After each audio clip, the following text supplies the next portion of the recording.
The Peacemaker episode 4 is out right now on HBO Max.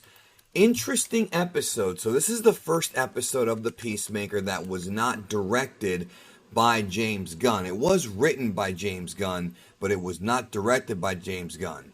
Jody Hill was the director of this episode, and you could kind of tell, and I'm not sure if this was done on purpose or not, but the tone of this episode was very much not quite in line with the previous three. Now, what do I mean by that? Well, it's not that the episode didn't have its moments of comedy. It did have some comedy, especially some slapstick comedy from Vigilante.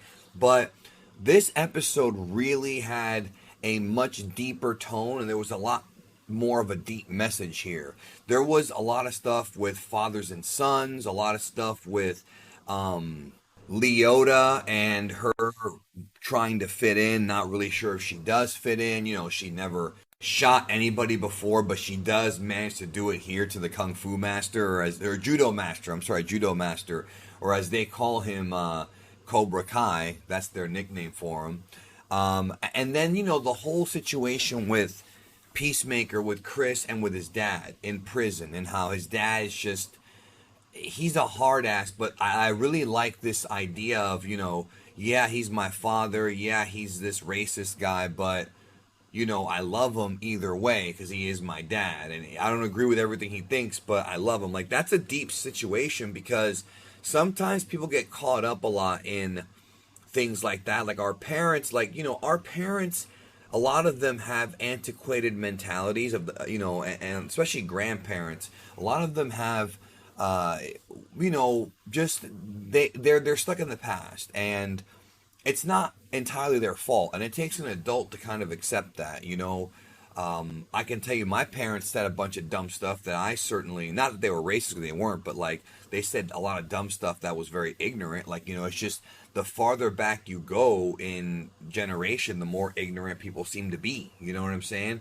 Unless you come from a family of philosophers, that's just the way it is. So, you know, I like that this episode kind of addressed that, you know, and it really showed a lot of deepness too. We found out also about Chris's brother and this backstory with his traumatic childhood, how he witnessed his brother dying in front of him. That was a real much, it's a new level of a new layer there. You know, I knew at some point this show would have to go in that direction.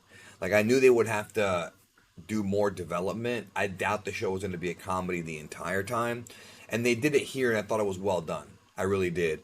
I thought it was very well done. That was really the core of the episode, was like Smith kind of trying to kind of like, you know, transitioning from his old family to his new family, which is, you know, these people, and Vigilante and Peacemaker, and like their sort of relationship is also talked about a lot here.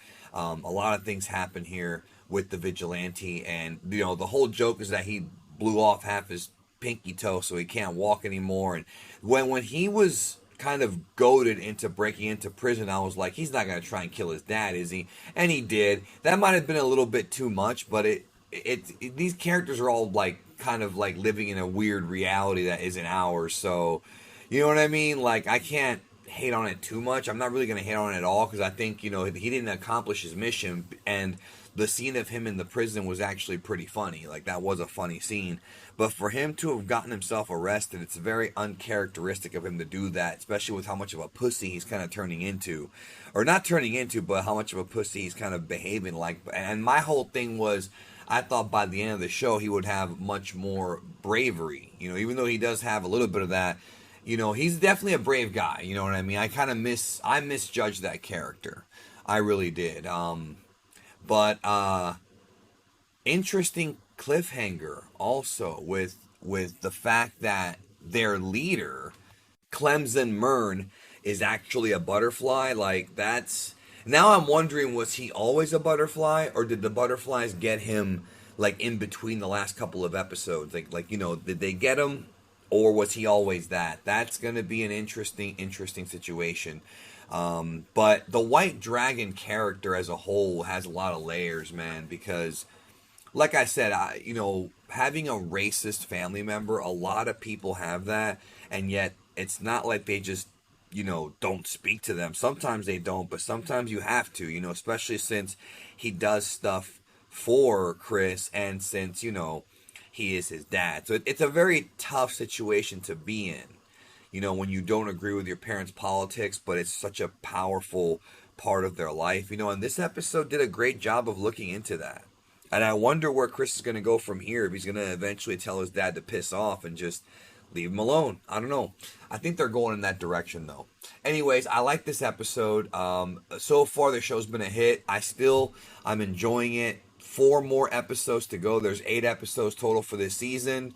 Let's see if they can hit a home run here with all of these episodes. Anyways, that's it. Thanks for listening, and let me know what you thought about Peacemaker episode 4. We'll talk soon.